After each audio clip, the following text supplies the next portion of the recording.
Coming up on Arirang News, the Trump administration announces $16 billion in aid for American farmers hurt by the trade war with China. He says the money is made up for by his tough trade policy on Beijing.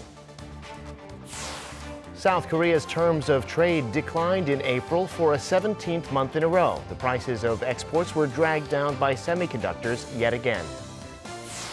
And we're having a rather warm day for this time of year. We'll take a look at the kinds of things Koreans are buying already to beat the summer heat. It's 4 p.m. here in Seoul. Thanks for tuning into our afternoon broadcast. I'm Devin Whiting. Tensions between Seoul and Tokyo continued to simmer on Thursday over Japan's use of Koreans for forced labor during wartime. Speaking on the sidelines of an OECD ministerial meeting in Paris, South Korea's Foreign Minister Kang Kyung-hwa told her Japanese counterpart Taro Kono that Japan needs to make efforts to heal the victims' wounds. And she highlighted the importance of Japan speaking prudently about the sensitive issue. Japan reacted angrily when South Korea's Supreme Court last year ordered two Japanese companies, Nippon Steel and Sumitomo Metal, now called Nippon Steel Corporation, and Mitsubishi Heavy Industries, to compensate the Korean victims of forced labor. Officials say the meeting went on half an hour longer than the 60 minutes originally scheduled. According to Seoul's foreign ministry, the two diplomats also exchanged views on the denuclearization of the peninsula and the dispute settlement on South Korea's ban on Japanese fishery products from regions around Fukushima. There's a South Korean civic group that works online to spread awareness and understanding about their country. It's called the Voluntary Agency Network of Korea. This year, they're planning to double their efforts to promote the East Sea as the name of the body of water between Korea and Japan. Our Choi Young explains why. Seoul says it's the East Sea. Tokyo calls it the Sea of Japan. Despite Seoul's argument that the name Sea of Japan was forced by Tokyo during its colonial rule of South Korea, the International Hydrographic Organization, the governing organization that names the bodies of water across the globe, has sided with Japan. But that could change when IHO convenes a triennial General Assembly in April next year to review whether to keep or change the name of the sea between South Korea's east coast and Japan's western region. And this goal is what the Voluntary Agency Network of Korea, or VANK, has adopted as its mission to actively rally more international opinions and historical evidence that supports the name of East Sea. VANK has already helped world-class publications such as the National Geographic Society adopt East Sea in their atlases. Unlike the past, international organizations do pay attention to civic proposals and non-governmental opinions, which are sometimes reflected in the decisions the IHO makes. Other member countries of the IHO have become more aware of the name East Sea too. South Korea raised the issue of the sea's name in 1992 but drew little attention. At the last General Assembly meeting of IHO in 2017, member countries unanimously agreed that the two Koreas and Japan should discuss the most suitable name. That led to an unofficial consultation between the two Koreas and Japan in April this year. But VANK says there's more the government can do. For the last 18 years, we have corrected the name from Sea of Japan to East Sea whenever it was possible. But despite our efforts, the South Korean government hasn't asked us to be part of the delegation at the IHO General Assembly. I think we could really give a helping hand to the government. VANK says the IHO meeting next year is a chance to place the correct name of East Sea maps worldwide. And more joint efforts should be placed between civic groups and the government to fulfill that goal. Choi Young, Arirang News. South Korea plans to launch a new civilian military exercise for 4 days starting next Monday, aimed at preparing for a range of contingencies, including disasters and terror threats. Seoul's defense ministry says the new Ulchi Taeguk exercise is an alternative to the previously held joint exercise with the U.S., the Ulchi Freedom Guardian, which had been conducted annually for more than 4 decades but was suspended this year. The new exercise is made up of 2 parts, with the first part dedicated to national crisis management, while the second part is aimed at promoting military readiness in case of war. The head of U.S. Forces Korea, General Robert Abrams, has reportedly said that the Inter-Korean Comprehensive Military Agreement signed last September has noticeably helped lower regional tensions. At a symposium Wednesday in Hawaii, sponsored by the Association of the U.S. Army, Abrams said the agreement has led to measures that fundamentally reduce the chance of misunderstandings and miscalculations. Abrams downplayed the threat of the missile tests by North Korea earlier this month, calling them routine military activities. He also said the agreement has helped the Trump administration's diplomatic efforts aimed at the final and fully verified denuclearization of North Korea. At the last minute yesterday, North Korea canceled a planned meeting of civic groups from the two Koreas. The South Korean groups had already arrived in China at that point. One of them, though, did end up getting to talk with their counterparts. Oh Jung-hee reports. 3 South Korean civic groups were originally supposed to meet with their North Korean counterparts this week in Chinese city of Shenyang. Those are the South Korean Committee for Implementation of the June 15th Joint Declaration, the Korean Council for Reconciliation and Cooperation, and the Movement for One Korea. Each of them was to meet with their respective North Korean counterpart for 1 or 2 days from Thursday until Sunday. But as they arrived in Shenyang on Thursday, the North unilaterally called off all the meetings. Later in the day, one of the 3 groups, the South Korean Committee for Implementation of the June 15th Declaration, had the chance to talk with its North Korean counterpart. The committee says it had some frank talks with the North Korean Committee and the Overseas Committee. There, the North explained they had to cancel the scheduled meetings because the objectives were being distorted through South Korean media. They said they wanted to discuss ways to resolve the current impasse in inter-Korean relations, but South Korean media were highlighting some other, quote, secondary issues. Meanwhile, the South Korean Implementation Committee says the 3 sides shared concerns about the lull in inter-Korean diplomacy. They agreed they face a, quote, grave situation now where inter-Korean ties could either move forward or make a U-turn to the past. The groups promised to sincerely implement inter-Korean summit declarations, quote, autonomously. The word autonomous is a term North Korea uses to urge the South to stop heeding what the U.S. thinks in cooperating with the North. Oh Jung-hee, Arirang News. Of the $8 million in aid South Korea is planning to give to the North, UNICEF will reportedly be handling $3.5 million of it, or 44%. Voice of America quoted UNICEF spokesperson Shima Islam as saying Thursday that the UN agency welcomes what she calls Seoul's generous donation. The organization will use the funds to treat 450,000 North Korean children under the age of 5 suffering from diarrhea and pneumonia. However, she did not disclose how the money is going to be divided or monitored. The South Korean government said earlier this month that it will donate the $8 million to the World Food Program and UNICEF for projects in North Korea to help with nutrition and the health of mothers and children. South Korean President Moon Jae-in is calling for the development of new technologies to help South Korea's farmers as society gets older and they find themselves short of help in the field. The president today was visiting farmers in a village in Korea's southeast where he helped them plant rice. He also checked out agricultural drones and automated rice planting machines, the kind of things that Korea will need.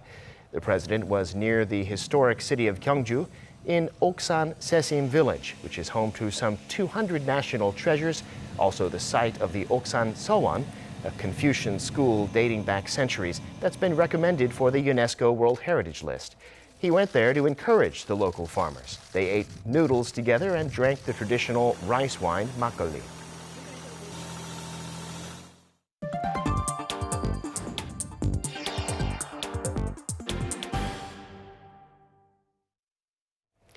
The Trump administration is going to give aid to American farmers to offset their losses from the trade war with China.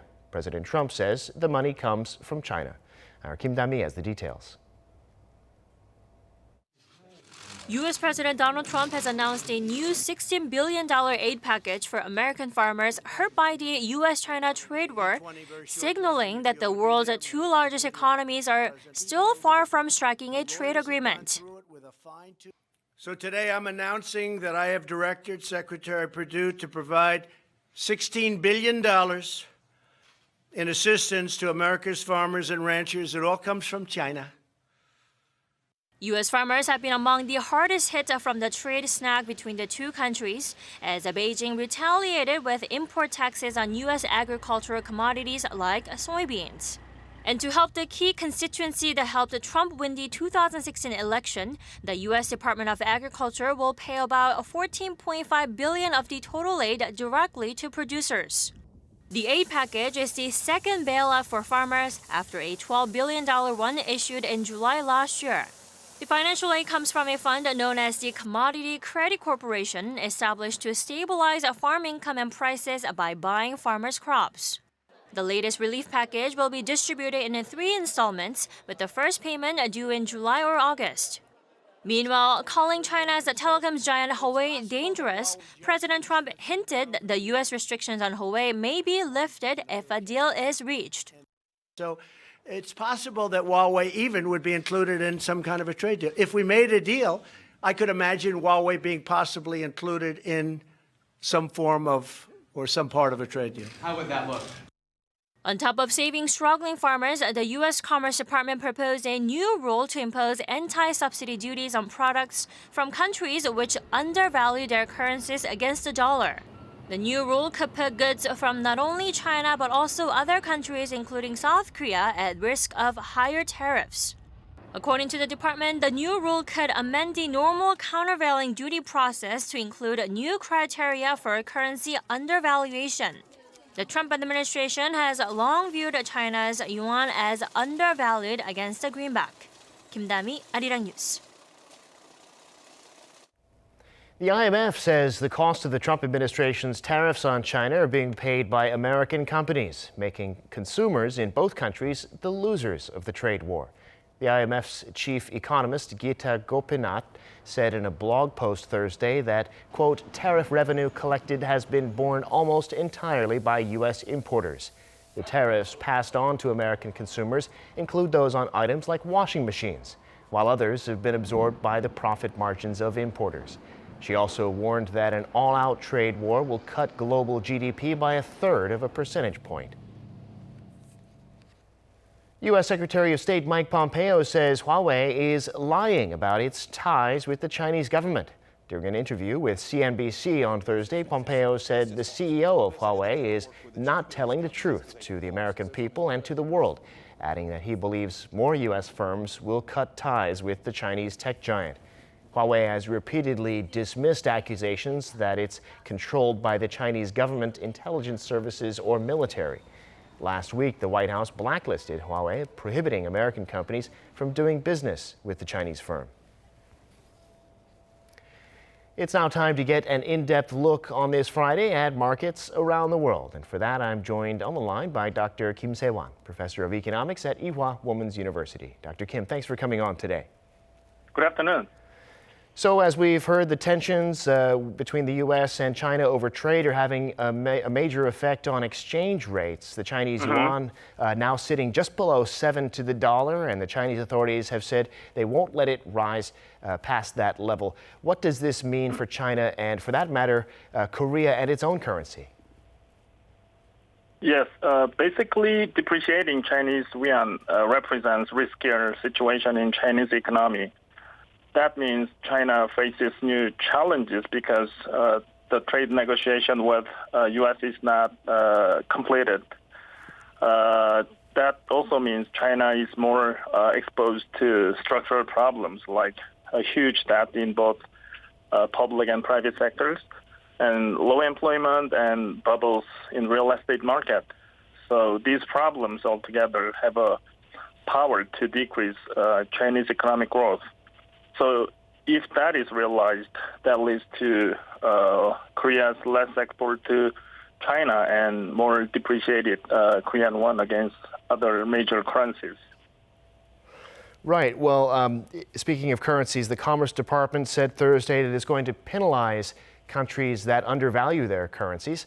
This would take the form of countervailing duties because it says certain countries use their currencies to subsidize their industries. This could go way beyond China, even affecting countries like Germany, maybe Vietnam, even South Korea. Right. Actually, this is pretty much expected from before. We know that the theme of U.S. trade policy as of now is protectionism. So the top priority of U.S. trade policy is given to reducing trade deficit with foreign countries. On the other side, depreciating domestic currency is one of the easiest ways to increase export to the United States. So U.S. government is extremely sensitive on foreign government's currency value manipulations in the past.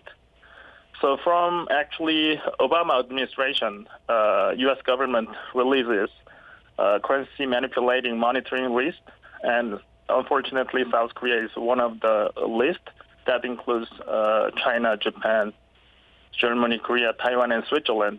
So even though the ultimate target of U.S. government is on China, all the other countries on the list could be penalized in terms of the higher tariffs. Sure. What about Korea coming off the list? Well, actually, South Korea has been one of the monitoring lists from 2 years ago. So we are not actually defined as a currency manipulating country. We are something candidate of possible currency manipulating country. So far there was not any penalties from U.S. government. Well, sticking with Huawei, we have the blacklisting there and now other allies of the U.S. joining in, like the UK and Japan, partly because of security issues they see themselves, but also they want to keep doing business with America. Here in Korea, though, we have the telecom provider LG U+, for example, having already rolled out some Huawei equipment. What needs to be done here in Korea? Yes. Actually, this situation reminds me that of thought deployment episodes before. So Korean government is kind of squeezed between U.S. and China, and U.S. is second largest trading partner and our ally, and China is number one trading partner to South Korea. But the problem is it is not legally appropriate to withdraw LG U+ already deployed Huawei equipment, in addition to possible Chinese government anger on that order from Korean government. So I think we have to go the way of straight persuasion of two sides, United States and China. We need to more persuade Korean economies situation between China and U.S., and we therefore have to minimize possible economic impacts from these episodes. Very interesting, Dr. Kim. We appreciate your insights today, as always. Thanks for coming on. Thank you very much. Now, South Korea's exports were down in April in terms of price, but up in terms of volume. Semiconductors continuing to weigh on exports. Overall, in April, Korea's terms of trade got worse, as our Kim Hae-sung reports. South Korea's export price index has fallen for the fifth consecutive month. According to the Bank of Korea on Friday, the export value index, which measures fluctuations in the prices of outbound shipments, tumbled 4.2% on year in April. This comes despite a rebound in the export volume index, which measures changes in the amount of goods exported. The export volume index for April jumped 2.4% on year after falling for 4 straight months. While the export volume for electronic equipment went up thanks to more smartphone shipments, prices of electronics equipment plunged 12% on year in April due to falling semiconductor prices. Both export volume and prices for goods like machinery, transportation equipment went up on growing plant and auto exports. The import volume index and import value index increased 1.6% on year in April thanks to more agricultural goods imports and primary metal imports. Overall, South Korea's terms of trade, which measure the amount of imports a country can purchase for each unit of exports relative to the base year of 2010, slumped more than 6% on year in April, worsening for the 17th month in a row. Kim Hae-sung, Arirang News. It's been unseasonably warm today in Korea, and some have been talking about a record-breaking summer on the way. So already, consumers are spending on products, even instant noodles, that they hope will help beat the heat. Our Ko Ryun-hee has the details. Temperatures recently have been higher than the same period last year, causing consumers to open their wallets to try and get some relief from the heat. E-Mart, one of the largest retailers in Korea, has seen higher sales of its summer-related products so far this year. During the first 16 days of May, sales of air conditioners jumped by more than 60%. And the figures also increased for watermelons and ice cream. It's getting hot, so I came here to buy a watermelon for my family. It's good to see some promotions going on. A lot of customers are buying air conditioners these days. I think it's because they're purchasing the products in advance before it gets too hot like last summer. Some new products have hit the market that claim to help consumers beat the heat. One brand that makes sports garments came up with a special fabric that provides a cool feeling when it comes into contact with moisture such as sweat. Their new products include stylish polo shirts and mesh jeans. A manager at this company shared their marketing plans for the future. We're planning to hold events so we can meet potential customers face to face. Also, we plan to work with YouTube creators involved in outdoor activities so they can share their positive experiences after wearing our clothes. Major ramen companies have also introduced new cold and spicy noodles with seaweed. This not only adds chewiness to the noodles, but satisfies people wanting to add some kind of healthy elements to their snack. And many YouTubers that review food in Korea are helping consumers in terms of narrowing down the various choices. I try to explain the taste of the sauce or the quality of the noodles in detail. Because I also touch on the spiciness of the products, viewers can choose the products accordingly. Experts say the hot weather has both positive and negative effects on the economy. It can boost consumption, but if the scorching heat continues for a long time, it can decrease overall labor productivity. Ko Ryun-hee, Arirang News. This year marks the 5th anniversary of the official opening of one of Seoul's landmarks, Dongdaemun Design Plaza. And to mark the occasion, they've opened up some of the building's hidden spaces to the public. Lee Min-sun takes us there. The giant grey architectural work located in the Dongdaemun district of Seoul is one of the most well-recognized landmarks of the city. Dongdaemun Design Plaza, more commonly known as DDP, is the world's largest three-dimensional amorphous architecture designed by late architect Zaha Hadid. It's built with some 45,000 aluminum panels and has no straight lines or walls. Since its opening in 2014, DDP has been serving as a cultural hub, hosting 186 exhibitions and 478 events year-round. Asia's biggest fashion event, Seoul Fashion Week, is also held here twice a year, bringing in fashion lovers, designers, and buyers from all around the world. DDP has become an international landmark. It is one of the most visited spots in Seoul by foreigners. We have had more visitors than we initially expected and have seen DDP contribute to the vitalization of surrounding shops. To mark its 5th anniversary, DDP is offering special tours to 88 citizens inside the iconic building. Visitors will get a chance to see some hidden places that have never been opened for the public, including the control room, warehouse, and machine room. Passing through the back doors, visitors can peek at the behind-the-scenes operations that keep this giant piece of architecture running smoothly. People can get a better understanding of DDP's unique design by looking at the inside structure of the roof. At a space right below the roof, visitors can see the space frame that sustains the building without pillars. The highlight of the special tour is going up to the rooftop. The initial design of the building was supposed to allow the public access to the rooftop, but that changed when the ceiling got higher during the construction process. While wearing safety gear, visitors can get a rare panorama view of the Dongdaemun area. Although only 4 special tours are planned for the 5th anniversary, if there's more demand, it could become a regular program. Various exhibitions and events are also lined up to mark the occasion.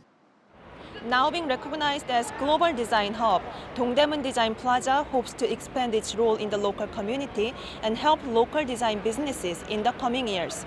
이민선, Arirang News.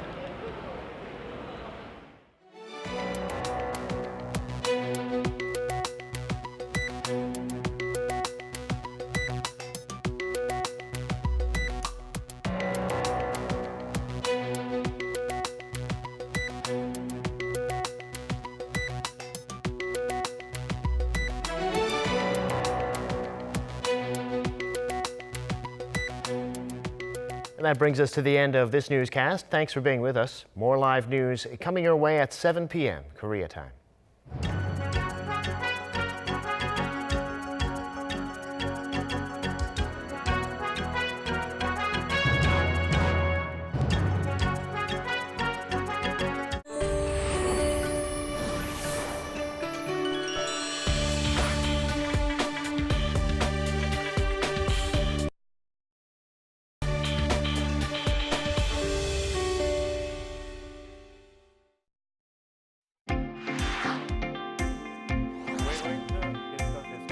Following the Inter-Korean summits and the North Korea-US summit,